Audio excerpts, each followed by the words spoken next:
Alright guys, welcome back to the channel. So last AKAW we went against this alliance and I really don't know how to pronounce the name, so I wouldn't try. And I'm gonna showcase Elsa on steady build up of Fury, running on fumes.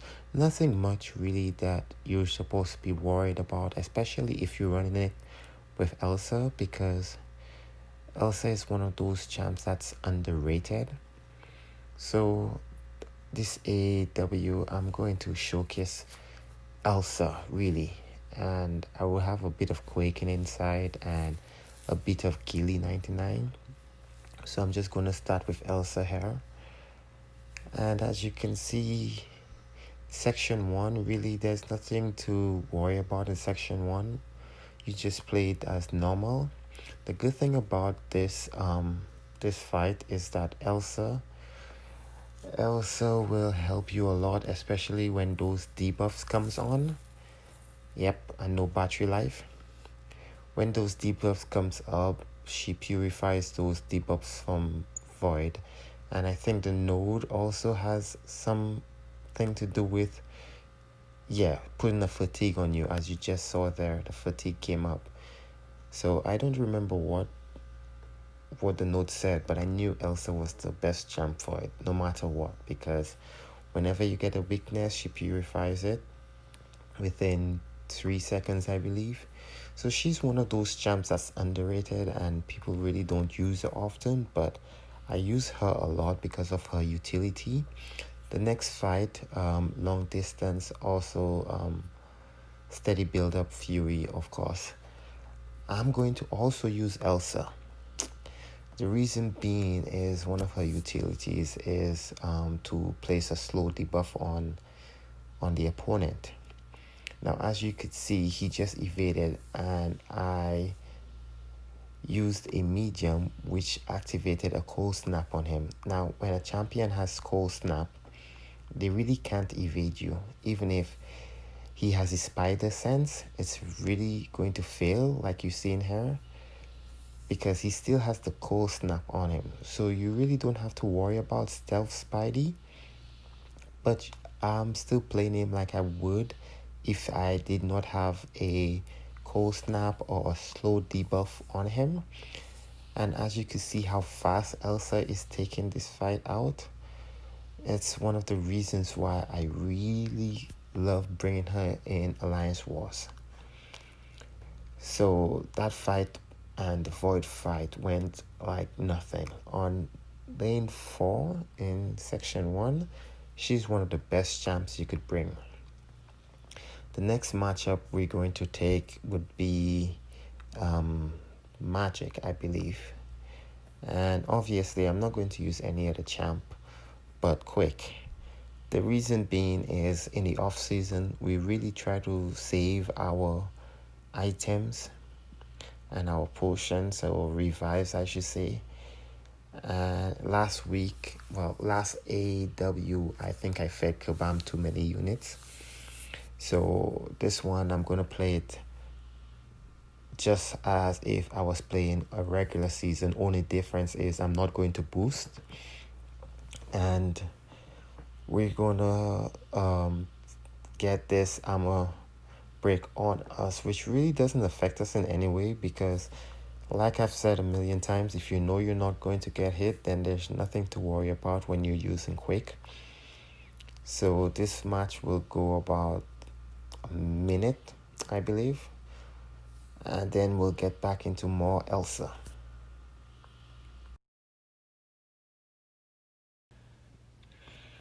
On that note, I really think a Havoc should have been there, a champ that really benefits from armor break. But if they wanted to put Magic, I guess that's what we have to deal with. Next fight, I think, yes, it will be SpiderGwen. So SpiderGwen, the node is steady build up, unblockable, and the other one where she evades, basically when she evades. So basically what I'm trying to do here is get her to evade at least once. That way I could activate Cold Snap on her. So as you see, I did a 5 combo. She has busted, and then she gets her evades here. So after the evade, I'll go back in. And the reason I have unblockable is when Elsa purifies a debuff that's on her, all her attacks become unblockable. Now, when Elsa gets debuffs on her, SpiderGwen becomes unblockable. So that's good for Elsa, and that's also good for SpiderGwen, but it really depends how you play her. My thing is just don't get hit and learn to evade the champ. So that way I could go in and cause as much damage as I can. Now, if you review those clips of Elsa, she really ended those fights unboosted within a minute, which is really good, which is really one of the reasons I like her. And I really think she's underrated because even for Section 2, Lane 4, she's one of the best counters that you could have in the game. Also, she's one of the best counters for Lane 5, depending on how you play her. Now, the next matchup, Animalis, there's nothing much here really. I could have taken it with Elsa, but I really wanted to play safe. I really didn't want to use any more potions, so I'm playing it with Quake just because of that. But Elsa would also do well there, but I think the node is also unblockable, so you really don't want to play with Animalis when he has unblockables, especially his SP2. You really don't want to get hit by that. So I decided to take in Quake, and we're just gonna do it the normal way. This season, well, it's off season now, so I really don't know what I'm doing for the start of the season coming. So I'm just gonna enjoy as much as I can with the off season and play with a few champs here and there. So Quake, Elsa, and Gilly 99 has been my main champs for Alliance Wars. And I think I'm gonna stick with those 3 women because they kind of like have the utilities for different paths and sections that I really love. Next fight we're gonna take is the mini boss, and we're going to go against Void. Now, I haven't used Gilly 99 in section 1, nor have I used it in section 2, so I'm going to be starting without the 100 hit combo against Void. And basically what you want to do here is play Void really safe. So if you know how to fight Void, you will know about his debuff that he places on you, and the only way to remove it is on your 10th hit. A lot of people really don't know how to play against Void, and they try to just hammer him. But this is one of the matches where you could actually see how to play him, which I did really slow because, as you know, the node also has rage. You can't crit against him. So basically, Elsa is one of, not Elsa, I mean Gilly 99 is one of the best options. Now I have 2930, so the debuff was just deactivated. I got hit there. And on 39, you can see his timer clicking down right there. So as soon as I get the debuff on me, I'm going to let go of that SP3. That way I do not lose any more health because already I'm taking a little bit too much on the block damage. And once the debuff is activated, I do lose like 1% to 2%. So I try to avoid that. Now, I'm looking at the time and I realize the 5 minutes is going by really, really, really fast. And I know it's 5 minutes, but still, it takes a while for Gilly 99 to actually perform to her greatest, because I'm still working up to 100 hits. So as I'm going here, I'm on 58 and I really didn't want to hit him unless the timer expired. And then as I'm getting closer to 100 hits, I realized that he is still over 50% health. And the timer is halfway already, but he isn't halfway. So I got a little bit worried there, because I like to look at the timer while I'm playing. 1, 2, 3 hits, deactivate the debuff. Waiting for that special. I usually get a few hits in, but then I decided to drop the SP2 to get over to 100.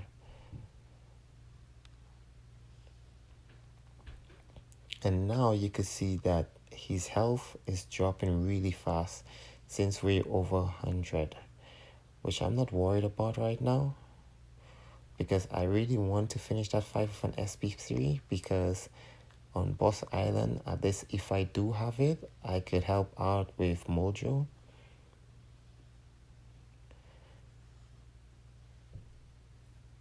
So the sweet spot right now would be at 3%, 2% because of Rage. And right there, I activated it on 3%. Now, this is a slow move. What happened? Because we all know what happens when we finish the fight with an SP3. And I was a little bit worried there, because he was on 1%. And I was concerned if that counted as a SP3 finish or a D-Gen finish, either or. But at the end of the day, the SP3 was the last hit. So there you have it, guys. This is how you really fight against Void, especially for those who's been just powering through it. Maybe you have a lesson there. The next fight would be Doom. Nothing special here. Obviously, Hood Locker, which I really don't care about because I'm not going to be using any specials. Power Focus, SP1 Unblockable. So basically, this is a easy fight for Quake, because everybody should know how to Quake Doom by now. None of those fights really have boosted for or have used pots for. So basically, all the health pool that you're seeing on the champions are basically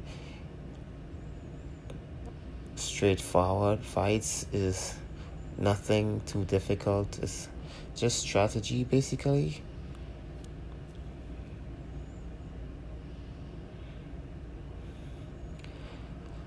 I really don't like commenting, but my good friend Liza, who I was in the alley with last season, she told me it's a good thing to explain certain things, but I'm giving this a try.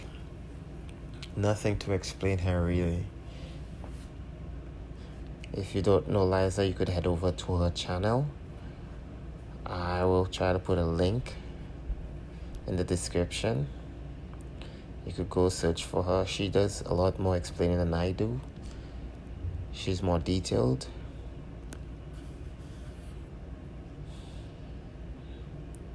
And it's been 2 minutes odd and Doom is already down. So I'm loving the 5 minutes, guys. 5 minutes is a lot of time for us to do some serious damage. The next fight will be Sorceress Supreme. And basically, the node he's on is Aspect of Evolution, Unblockable SP2 bias, power gain of 100 or 200. What was it? I think it was 100. I really don't know. Really don't care at this point, because I already have a plan here, and the plan is to use Gilly 99. And if you're going against him, you really want to use two of your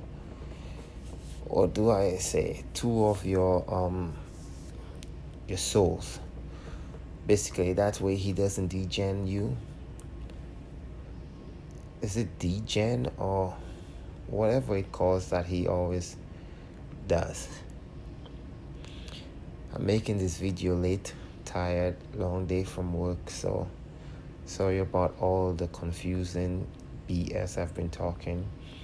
And as you could see, he's on his SP2, but he's almost done, and it's not even a minute yet. Dodge his SP2 because that was unblockable, that I remembered. And I realized I cannot finish this fight with an SP3, so this would be the end of my run. And that's all for now, ladies and gentlemen. Hope you enjoyed it. Hope you learned a thing or two. If you didn't and you have questions, comment below and I could take it from there. So now, ladies and gentlemen, have a good one. See you.